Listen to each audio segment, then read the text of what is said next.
This is a News 2 special. Good afternoon, everyone. I'm Bob Mueller. Welcome to our special report, our coverage of President Barack Obama's visit to Nashville, his first visit to Music City since becoming President of the United States. You can see Air Force One arriving at the Nashville International Airport at Berry Field, actually, home of the National Guard. President coming down the stairway. He'll be greeted briefly here by Mayor Dean. As you can see, the limousine always blocks these photographs, unfortunately. The tops of the heads is all you can see.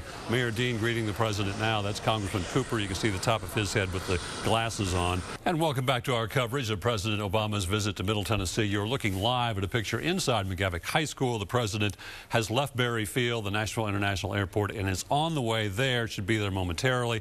As we said earlier, News 2's Chris Bungard is also there. And Chris, we talked about this event almost didn't happen because of a tragedy there, but the administration, the principal, decided it would better honor this young man who was tragically killed 2 days ago, allegedly by another McGavock student, to have the president arrive today and do his speech.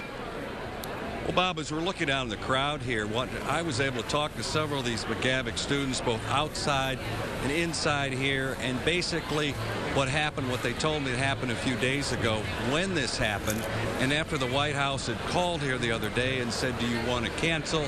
Apparently what the principal here, Robin Walt, did was he talked to the families, and the families said, you need to go ahead with it. It would honor our sons. And I don't think there's been any kind of visit from a president to a high school, or just a few days earlier, one of the students was murdered, and another student is being held and charged in connection with that death, Bob. Yeah, and the question will be, too, in a pro-gun state like Tennessee, whether the president decides to talk about gun control issues, gun violence issues. As we said, as we're watching, look outside and watching the motorcade on the way, he is going to talk about this incident.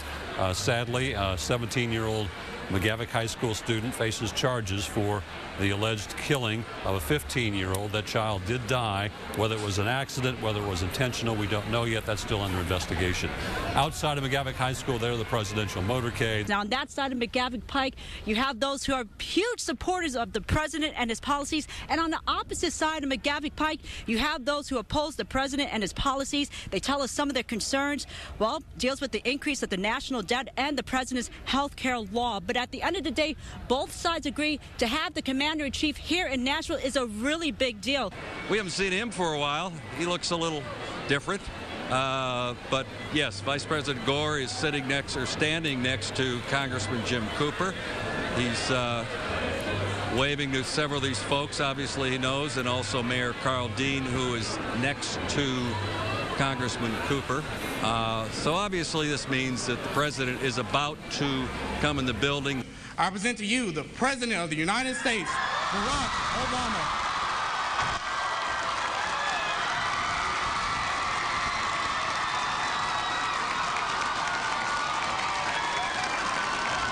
Pretty good introduction there by Ronald Elliott as he introduced the president. You see coming into the auditorium now, shaking a few hands before he makes his way up to the podium. And that's going to be quickly because he's running a little bit late. I wanted to come here today because I've heard great things about this high school and all of you. But I also recognize the past couple days have been hard and have tested people's spirits. Some of you lost a good friend. So I want you to know that Michelle and I have been praying for all of you in the community, and I know that all of us are sending prayers to those families that have been so directly impacted. It's been heartbreaking. Now, the other day I heard the story of a recent graduate here named Sarah Santiago. Where's Sarah? There's Sarah right here. I hope I'm not embarrassing Sarah. I'm going to tell her story. Sarah's parents came to America from Guatemala, and she struggled her freshman year. I think she'll admit it. In her own words, she was one of the bad kids. Now, she doesn't look that bad. I promise you, I was bad. You might not have been that bad, but probably you weren't taking your studies that seriously. And then she took a broadcasting class with a teacher named Barclay Randall. Now, when Sarah was in Mr. Randall's class, he helped her discover this passion for filmmaking. And pretty soon, Sarah's grades started to improve. So she won the school's Best Editing Award. Then she got an internship with Country Music Television, one of your business partners.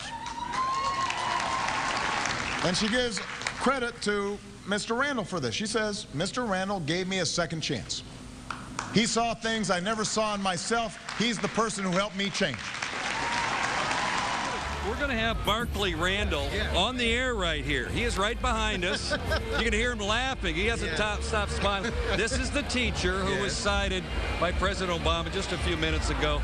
Did you know this was going to happen? I knew that they had talked to Sarah. I was very, very excited for Sarah.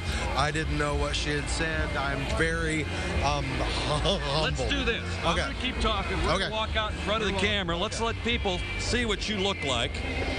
Folks, this is live television with Barclay Randall.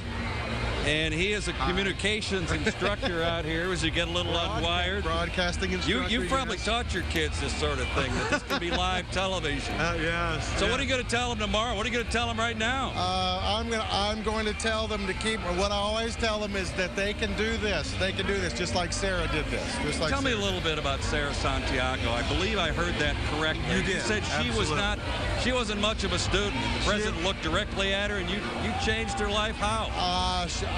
She gives me more credit than she should.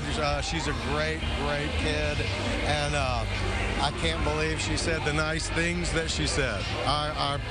I'm lucky I get to be with you know, Mr. Randall, you're lucky, and they're telling me to rap. So I'm going to set it right. You understand that. Here you go, Bob. Anytime a president visits a city, it can create some big traffic tie-ups. News 2's Joseph Pleasant is live in Donaldson. And Joseph, the president is through speaking, so set the scene for how things are looking right now.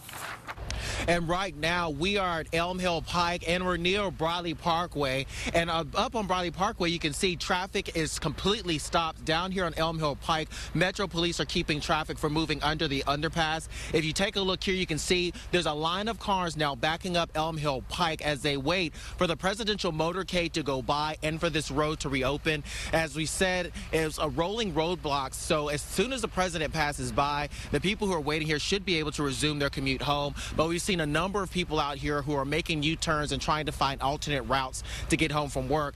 This closed about 5 after 5 while the president was still speaking, so we're not sure how much longer we'll be here. We're waiting for the motorcade to pass, but as we said, Briley Parkway above us is completely shut down. No traffic going in either direction as far as we can see.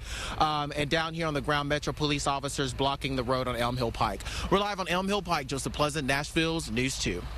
And we now head out to McGavock High School, where News 2's Chris Bungard has been talking with teachers and students who were in attendance for the president's visit. Chris? Well, actually, we talked to the teacher and the student who got a shout out from the president as they take things down here. Actually, they're still around here at Media Row, I suppose you could call it, doing interviews. Now we begin with that presidential shout out. Sarah's parents came to America from Guatemala, and she struggled her freshman year. I think she'll admit it. In her own words, she was one of the bad kids. Now, she doesn't look that bad. I promise you, I was bad. You might not have been that bad, but probably you weren't taking your studies that seriously. And then she took a broadcasting class with a teacher named Barclay Randall. It really is very much a cooperative effort between our school, our principal Wall, our business partners, CMT, Rocketown, Stones River, and we all kind of come together and give the kids real life experience. He definitely believed in me. He saw something in me that I never saw in myself. And he showed me and he found in me the passion for filming. And I'm honestly he did just so much for me. He believed in me. He gave me opportunities that no one else has ever given me. And he's just an incredible man. Well, Sarah Santiago told me a few minutes ago that instead of being on cloud 9, she was on cloud 999. Now, she is a freshman at Ball State studying film. Barclay Randall is still doing interviews up here on the Media Row out here where President Obama spoke to McGavock High School. Reporting live, Chris Bungard, Nashville's News 2. Thank you.